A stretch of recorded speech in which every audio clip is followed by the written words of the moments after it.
Kia ora whanau, Alex from Costas Enterprises here, and welcome to Get a Job and Get Healthy with Costas Enterprises. This podcast is going to be about what to do when you're applying for a job. So before you apply for a job. Now, the full blog post that I have listed in regards to this particular topic will be on our website. You feel free to go there and look at any of the other resources that I've got there as well. And I will be covering some of this off as well. So what are we talking about before you're applying for a job? Well, what you need to do is, first and foremost, we need to discuss some things that you need to do. So, maybe it's that time of the year where you're not happy with your job, or as we all know at the moment, COVID-19 is something that is quite real and quite scary, and a lot of people have lost their jobs because of this. So maybe you're trying to find another job. Maybe you don't want to go back to your old job. Maybe you're already in a job and you're trying to find a better job. Whatever those situations are, the first thing you need to do is you need to start thinking more about what it is that you want to do for your job. So one of the things we want to talk about is we're going to talk about something called a master CV. Now, don't worry, we will get into that a bit deeper. We'll also discuss in brief a cover letter as well. Now, if you really want to jump onto this now, you can jump into my website and I have a free cover letter which I have there for you to download and use as a template. The instructions are all in the cover letter so that you can fill it out however you need. But we're also going to cover things like what you need to do before you even create your master CV and what a master CV should effectively have in it, as well as like how to prepare for jobs as well. Now, this is only the first episode in all of these. We will be covering other parts in other sections. Another thing we would be talking about, as well as applying for jobs and applying for getting your CV right, your interview skills correct, your cover letters good. We'll also be talking about getting healthy. And one of the things that I currently am trying to do myself is a keto diet. So we'll be discussing health through keto as well and how much that's changed me. So, first things we're going to have to do is we've got a couple of things you need to do. First and foremost, when you're looking at jobs, think about what it is that you actually want to do. Now, if you're just wanting a job to make a quick few bucks and do whatever you need to until you get to wherever you need to go, that's fine. You don't have to think too much. Just basically think about what skills you have and what job you want to do. Now, if you are on the other side and you actually want to get a job that you're going to stay at, maybe you want to make a career of it, well, there's a couple of things you're going to need to think of first. And I suggest just taking some time, thinking long and hard what your interests are, what do you actually want to do. Maybe this is a time for you to change. Maybe you're thinking, hey, I'm not actually happy where I am because I'm not happy with my boss or something along those lines. Whatever it is, it's completely up to you.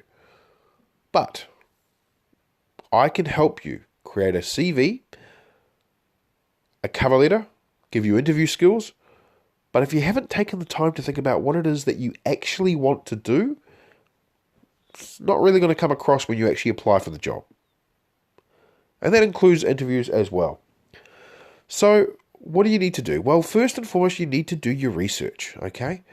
Now, what do I mean by doing your research? Quite simply, look at the job description. Ask yourself a couple of questions.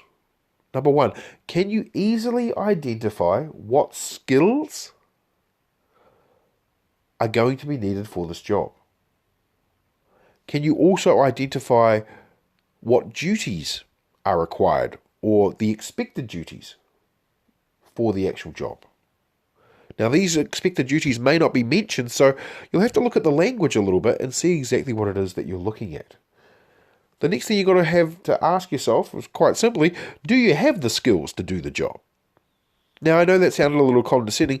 It's not meant it. What it's meant is You have to look at yourself, look at the skills that you have and what you can bring to this particular job. Okay? And the last one is, again, it's kind of coming back in full circle. Is this job something that you're going to be actually interested in? Okay? Because if you're not interested in, what's the point? You're going to be in and out and you won't be happy and you'll be like, oh, I don't want to do this. Alex, you were wrong. And I don't want that. I want you to get the job and be happy. So, finally, after you've asked those questions, what are you going to do? Well, apply for the job. Okay, not exactly apply for the job, but let's see what you need to do first. First, as I said, you need to create what we call a master CV. Okay, so when you're ready to apply for the job, you're like, I really want this. If you haven't got a master CV, you need one now. You'll also need a cover letter. Now, that cover letter has to grab the attention of your audience. Now, the audience is quite simply the employer you want to hire you. Okay? By doing a CV and a cover letter that is designed for the job, it gives the employer a glimpse of what it is that you can bring to the job. So, a master CV, right? Let's break it down. Now, this is different from the CV that you're going to be using to apply for the jobs. Wait, what? What are you talking about? Well, think of it this way. If you've got a master CV with everything, so all of your skills, whatever job that you've done, whatever experience that you've done, you've got to remember, you do gain skills not just from work. You gain them from volunteer work. You gain them from dealing with family. Maybe you deal with church or you deal with youth groups or anything like that. Well, you gain skills through those things as well. Those can be helpful in your CV. You also put all of your education, all of your employment, all of your references, everything all in one place. Now, when you're creating a master CV, we'll go over the basics of what it is that you need to do.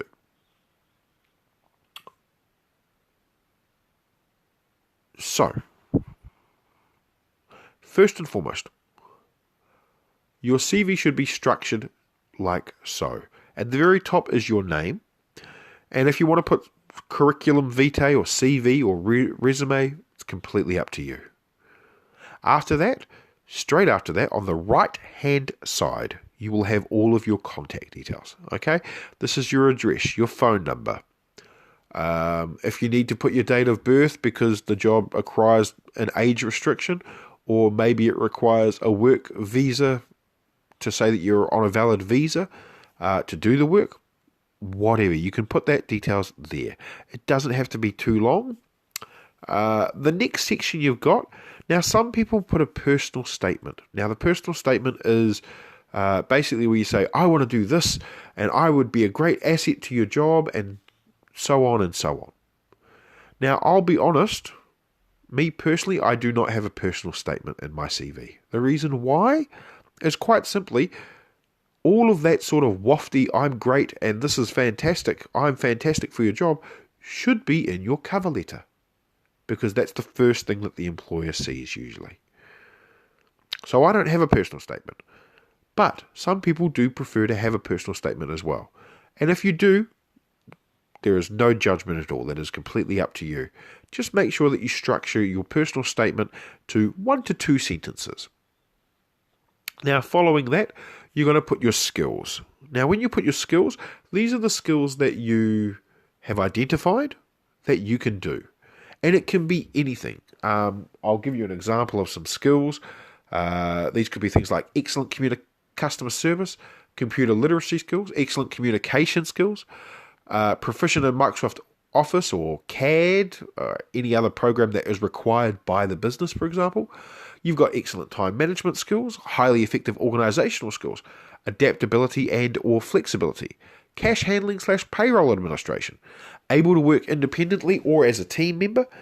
Maybe you've got leadership or management skills. Any of these sorts of skills that you identify with, put them in your CV, in your master CV. Now, once you've got that list of skills that covers everything and you feel like you can confidently demonstrate that, that's fine. We go to the next section. That next section is your work history. So your work history should be a chronological history of your last job going down. So the first thing the employer should see is your current job, which you're doing, or the last job that you did. Okay, it doesn't need to be super in depth, but it would be helpful if you did have something along the lines of the name of the employer, the job that you did, your job, and the time that you were there, and maybe a few duties or skills. Now, if the skills that relate to the job that you're applying for were in the job that you previously worked at, these should be at the top, where you basically have a little blurb about the actual job title, and then duties include, and then any particular duties that may require or may be required in your new job that would be relevant. Okay, now this doesn't have to be a paragraph or 3-4 paragraphs long. They can be simple bullet points with I worked as a cashier, I had cash handling skills. I worked as front of house for a restaurant, I did customer communication skills. Anything like that can be put into those duties include. And then you have every following job after that. Now, if you're one of these people that has had quite a few jobs and your master CV is looking more like 5 to 6 pages because of all the jobs, you can cut out some of the jobs that are not relevant and just have the title and the time. So you might have something like, say for example, if you worked at McDonald's when you were 16 and you were a checkout supervisor at somewhere like, one of our supermarkets, you would have the supermarket's name, checkout supervisor, the time you were there, and then that's it. Okay? Unless you have specific skills that were relatable to the job that you're applying for, you can just have a title and a name if you've got a lot of jobs. If you've only ever had like 4 or 5 jobs, then write those in full. Okay? You don't need to go too long. Your CV itself should be no more than 2 to 3 pages, maximum 3 pages. Okay, that's including everything else that we discuss as well. Now, the next thing you've got is the work history. So we've talked about the work history. That's where you follow that down. After that, we've got the education.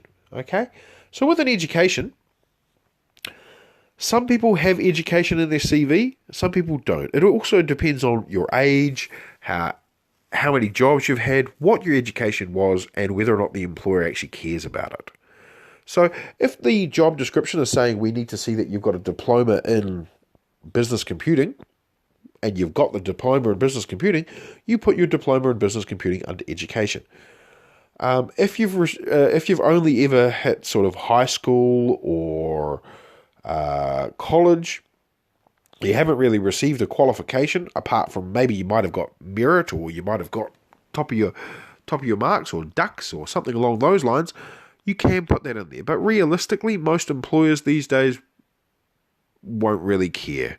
Okay, if you've got more work experience, it's probably better to just leave education out of there unless the job itself asks for a particular education qualification that you've got.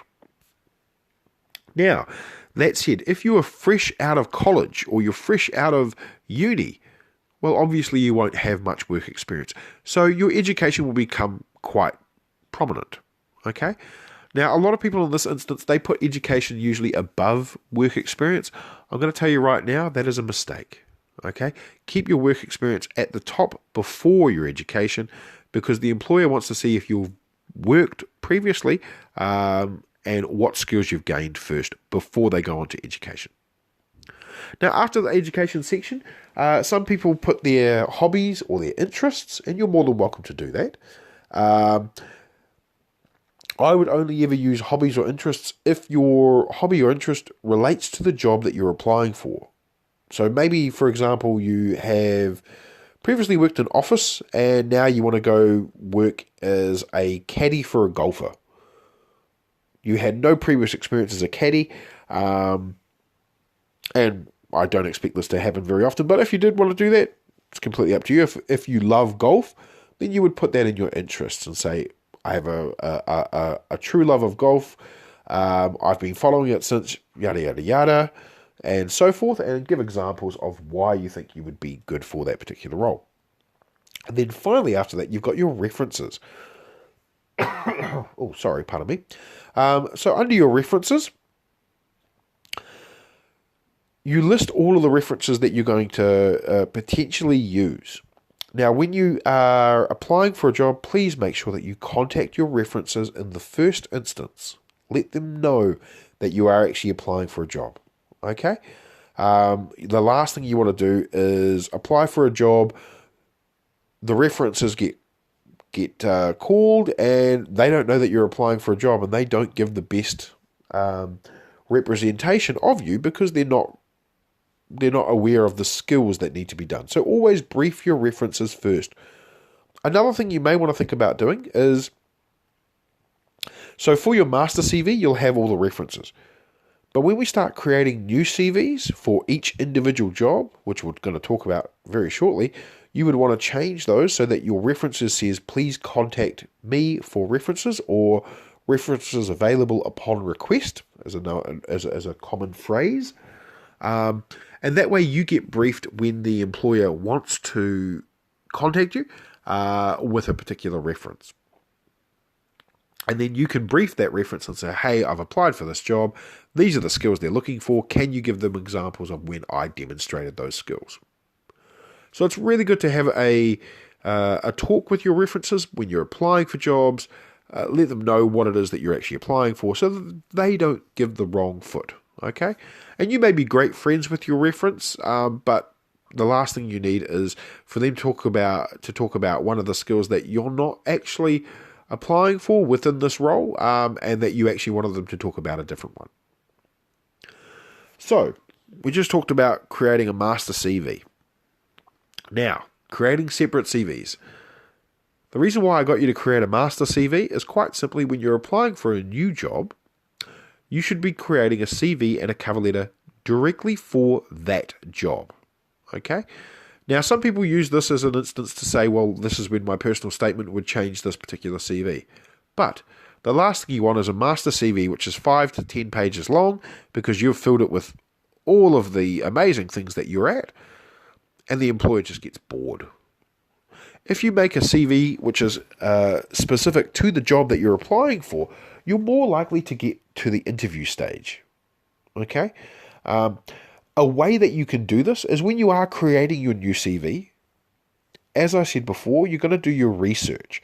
So when you're doing your research, you look into your job description and you identify the skills being asked for that job description.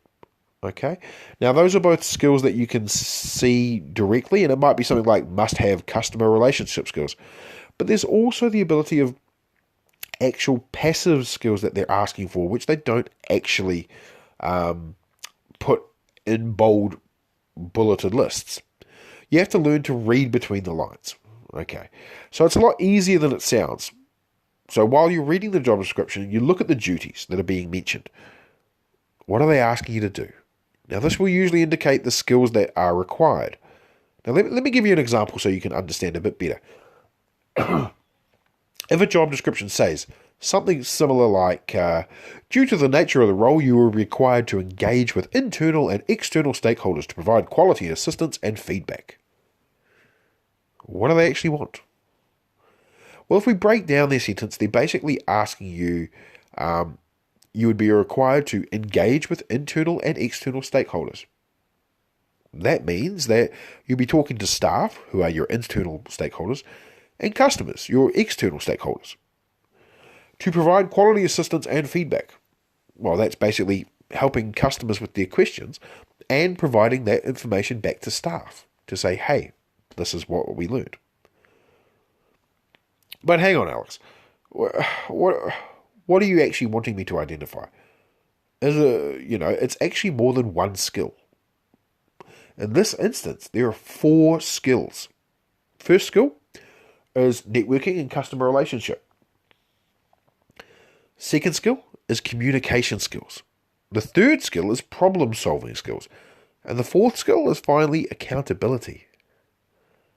Isn't it funny how one sentence is actually 4 potential skills? But now that you know what you can look for, you can adjust your master CV into a new CV that will show these skills that you possess for that particular one. Now, the next thing we're going to talk about is a cover letter. Now, as I said before, if you go to my blog, you will see I've written a cover letter template, which you're more than welcome to use. And it's got instructions on how to actually fill it in. Effectively, it's a copy and paste job where you can put new skills and all that sort of things. But some people have this in their head that the cover letter is not important. I'm going to tell you right now, a cover letter can get you an interview by itself. Let me rewind there. Your cover letter can get you an interview by itself. Let that sink in. How, you ask? Well, with a lot of HR departments and organisations, like big organisations, these days they get hundreds, if not thousands of applications for jobs. Now, the HR departments can't look at every single CV and cover letter, so what they do is they use software. And one of the softwares that they use will look at a cover letter first.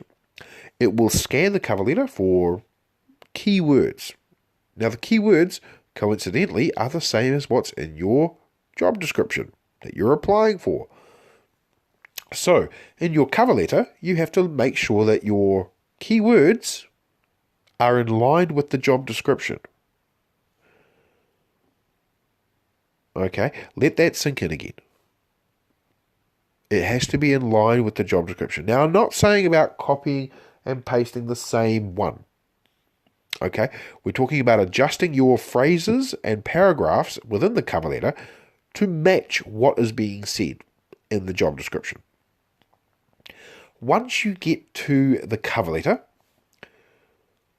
HR will scan it, it'll go through, and you might get shortlisted from there, meaning you will go straight to an interview once you've been shortlisted. All before your CV is even looked at.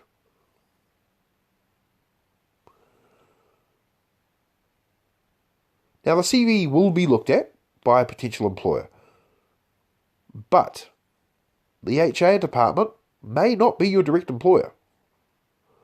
Now, this is especially true if you're applying for a large organisation or usually within government as well. HR need to create that shortlist of applicants to make the cut.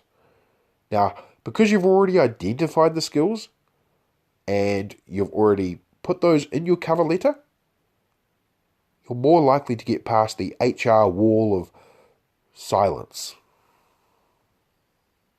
Once you've done that, that's when your CV will go to the cover letter, to the employer. Your employer will look at both your CV and your cover letter and then call you up for a job interview. Now, we are going to cover these more in depth. So, for example, I'm going to cover what you need to do when you're prepping for an interview. We're going to talk about interviews themselves. We're going to actually even go more in depth into CVs. But for now, I hope this has helped you. Just a little bit. Even if it's got you on the mindset of wanting to change.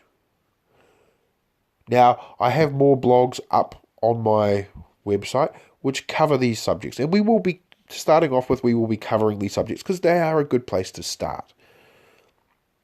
So, feel free to head along. If you want, please feel free to comment. You can contact me via email. I am more than happy to deal with anything. Any suggestions. I think they'd be really, really helpful. You can contact me through Facebook. You can also contact me through Instagram. My email address is doncostas@gmail.com. That's DONCOSTAS@gmail.com. And I have been Alex Costas. I have been enjoying this, and I will continue to do these. Please feel free if you want to share, subscribe, all those good things. And I look forward to the next one. Enjoy and good luck.